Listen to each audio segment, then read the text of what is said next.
यार अरहम प्लीज मुझे अनब्लॉक करो।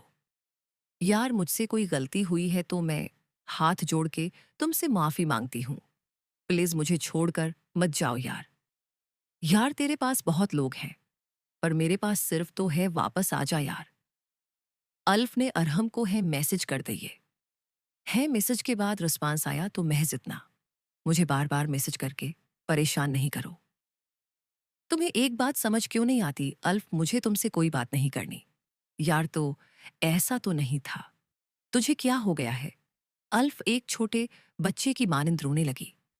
अल्फ को याद आ रहा था कैसे वो उसकी खातिर पूरी दुनिया से लड़ लेती थी और हम अल्फ के लिए सब कुछ था, खुदा की तरफ से दिया हुआ सबसे कीमती तोहफा समझती थी।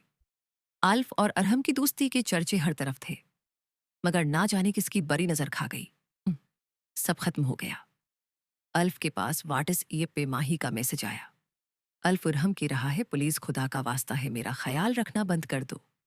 माही के इस मैसेज से अल्फ को बहुत अजियत हुई।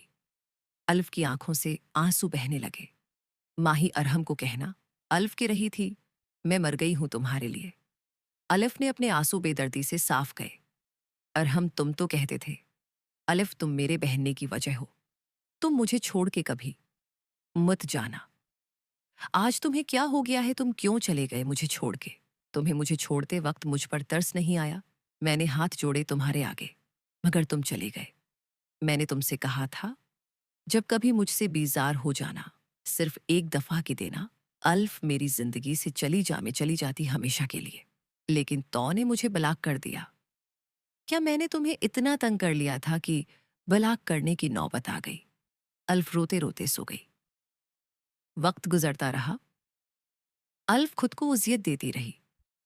जब जब उसको लगा उसने अपने जान से प्यारे दोस्त को अजियत दी है, तब तब वो गलत मेडिसिन का इस्तेमाल करती। वक्त गुजरता रहा। अल्फ बीमार होती गई। अल्फ शदीद बीमार हो गई। डॉक्टर से मालूम हुआ उसने गलत मेडिसिन का इस्तेमाल किया है। डॉक्टर के मुताबिक अल्फ कुछ दिन और वो दवाई खाती तो उसकी जान भी जा सकती थी। अल्फ चाहती थी मरने से पहले एक दफा उसकी अरहम से बात हो जाए, लेकिन कभी वो सोचती चलो अच्छा है, अरहम को उसके बगैर रहने की आदत हो गई। अब वो मरेगी तो अरहम को तकलीफ नहीं होगी। 1 महीने के बाद अरहम का मैसेज आया। अल्फ यार आई लोयो। आलिफ ने अरहम का मैसेज पढ़ा तो उसकी आंखों से आंसू बहने लगे। अरहम अपनी जिंदगी का बेकार से किस्सा समझ के भूल जाओ मुझे। नहीं भूल सकता तुझे मैं, तो फिर मुझे छोड़ के क्यों गए थे तुम? तुम्हें पता है तुम्हारे बगैर मैं नहीं रह सकती, तभी छोड़ गए थे न मुझे। अच्छा अब आ गया हूं ना मैं, अब नहीं छोड़ के जाऊंगा। तुम्हें पता है तुम्हारे बगैर मैं वैसे ही अकेले हो गई थी जैसे बचपन से आज तक हूं। हम जानता हूं तभी तो आया हूं। आल्फ खामोश हो गई क्योंकि वो जानती थी उसके ज्यादा बोलने की वजह से ही अरहम उसको छोड़ के गया था। अल्फ अपने दिल की हर बात बगैर कुछ सोचे समझे की देती थी, इसलिए वो खामोश हो गई। अल्फ एक बार अरहम को खो चुकी थी। वो नहीं चाहती थी अपनी बेवकूफियों की वजह से उसका यार फिर से उससे दूर चला जाए।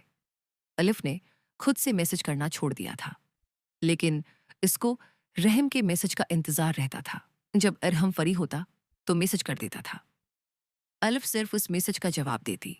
वो बात करना चाहती थी, हंसी मजाक करना चाहती थी, मगर ना जाने क्यों छीन जाने का खौफ होता था। अलिफ को लगता था वह मजाक करेगी, ज्यादा बातें करेगी तो अरहम फिर से उससे दूर चला जाएगा। यार 5 महीने हो गए हैं, मैं उस चार दीवारी से नहीं निकली। मैंने तो इतने उड़से से सूरज की एक किरण नहीं देखी। अब तो नींद भी नहीं आती। न दिन का पता चलता है न रात का। मुझसे अच्छे तो जेल में रहने वाले कैदियों की जिंदगी है। कम से कम अदालत तक का सफर तो कर लेते हैं। मेरे नसीब में तो वो भी नहीं है। अलफ ने अपने आंसू साफ करते हुए नजफ को बताया, जो कि उसकी बहुत ही अच्छी दोस्त थी। यार अल्फ मैं आ रही हूं, तेरे घर तो तैयार रहना, हम थोड़ी देर बाहर चलते हैं, तेरा माइंड फ्रेश हो जाएगा। यार नजफ जिद नहीं कर, तो जानती है मेरी जिंदगी फर्क बनी हुई है, मजीद मुश्किलात पैदा हो जाएंगी। मेरा दिल करता है किसी तरीके से इस कैद से कहीं दौड़ भाग जाऊं या फिर मैं अपनी जान दे दूं। बकवास बंद कर, वालिफ बच्चों जैसी बातें नहीं करो। नंजफ, तुम्हें पता है बाबा, मेरी शादी जबरदस्ती करवाना चाहते, वो भी वहां जहां मेरी कोई कदर नहीं, जहां मैं एक बार धत्कार दी गई हूं। नजफ, मैंने इन लोगों की बातें सुनी थीं। वो लोग खुशी से मुझसे शादी नहीं कर रहे, वो मामा बाबा का बदला लेना चाहते हैं। मामा बाबा ने पसंद की शादी की थी, जिस पर उनको एतराज था। अब वो इस बात का बदला लेना चाहते हैं। वो चाहते हैं कि मेरी उनके बेटे से शादी हो और मुझे गुलाम बना के रखें, और कुछ ही उर्से में मुझे तलाक देकर वापस भेज दें। बाबा को मेरी बात समझ नहीं आ रही। बाबा उनकी बातों में आए हुए हैं। मैंने मना किया तो बाबा कहते, ऐसे कोई मना नहीं करता, जरूर तुम्हारे दिल में कोई चौर होगा। यार, थिक गई हूं मैं, अब तो मेरे किरदार पे बातें बनने लगे। अलिफ रोने लगी। अलिफ, अच्छा रोना बंद करो। एक काम करो, तुम इरहम से बात कर लो, वो तुम्हें इस कैद से जरूर रहाई दिलाएगा। नहीं, मैं अरहम से बात नहीं करूंगी, मैं खुद अजियत में रह लूंगी, मगर उसको तकलीफ नहीं होने दूंगी। अरहम मुझे मेरी जान से भी अजीज है। इरहम बहुत अच्छा लड़का है, मैं चाहती हूं वो हमेशा खुश रहे। मैं इरहम के काबिल नहीं हूं। आलिफ, फिर और कौन है जो तुम्हें इस जहन्नम से निकाल सके और आने वाली जहन्नम से भी बचा सके? मेरी जान, कब तक इतनी तकलीफें बर्दाश्त करोगी? नजफ को अल्फ की फिक्र हो रही थी। तुम्हें पता है, नजफ बाबा कहते हैं तुम हमारे लिए आजमाइश हो, तुम मरती क्यों नहीं हो, मर जाओ। मामा भी कहती, तुम जरूर कुछ गलत करोगी, तभी तो की रही हूं। गलत तो सब पहले ही समझते हैं, तुम्हें भाग जाओ कहीं, या अरहम पास चली जाओ। यार, मैं मामा बाबा की इज्जत पर आंच नहीं आने दे सकती हूं, और अरहम के काबिल नहीं हूं मैं आने वाली मुश्किलात का सामना कर लूंगी, या फिर खुदकशी कर लूंगी। खुदकशी कर लेने से क्या तुम्हारे मामा बाबा की इज्जत में आंच नहीं आएगी? यार प्लीज, अपने लिए जीना सीखो। कोई और लड़का है तो ठीक, नहीं तो मैं अरहम से कहती हूं, वो ले जाए तुम्हें। यार प्लीज, अरहम मेरा दोस्त है, बहुत अच्छा दोस्त। मैं एक दफा उसको खो चुकी हूं, दोबारा नहीं। वो छीन जाएगा मुझसे। उस दुनिया में मेरे पास कोई नहीं है। पहले मैं उसको अपने दिल की हर बात बताती थी, अब नहीं।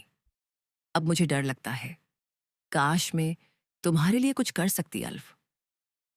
नजफ ने रोते हुए कहा, बस मेरे लिए इतना करना कि अगर मैं मर जाऊं तो अरहम को मेरी मौत का ना बताना। वो परेशान हो जाएगा, मैं उसकी जिंदगी से जब चली जाऊंगी तो वो मुझे बेवफा समझ के भूल जाएगा। लेकिन अगर उसे मेरी मौत का पता चला तो वो बर्दाश्त नहीं करेगा। मैं अपने दोस्त को परेशान नहीं देख सकती। अलफ, तुम खुदकशी नहीं करोगी, समझी? ये गुनाह है। मेरे पास और कोई रास्ता नहीं। वो मुझे तलाक देकर वापस भेज देंगे। मुझे तलाक जैसा धब्बा नहीं लगवाना अपने माथे पर। अलफ रोने लगी। काश कोई ऐसा होता जो मुझे गलेलगा कि कहता, तेरे दर्द से मुझे भी तकलीफ होती है। कोई तो ऐसा होता जिसे मुझे खोने से डर लगता। कोई तो ऐसा होता जो मुझसे मोहब्बत करता। ये किस्मत भी कितनी अजीब है ना, और दिल भी उनसे जा मिला जिनसे मकदर नहीं मिलता। अल्फ ने रोते हुए फोन बंद कर दिया।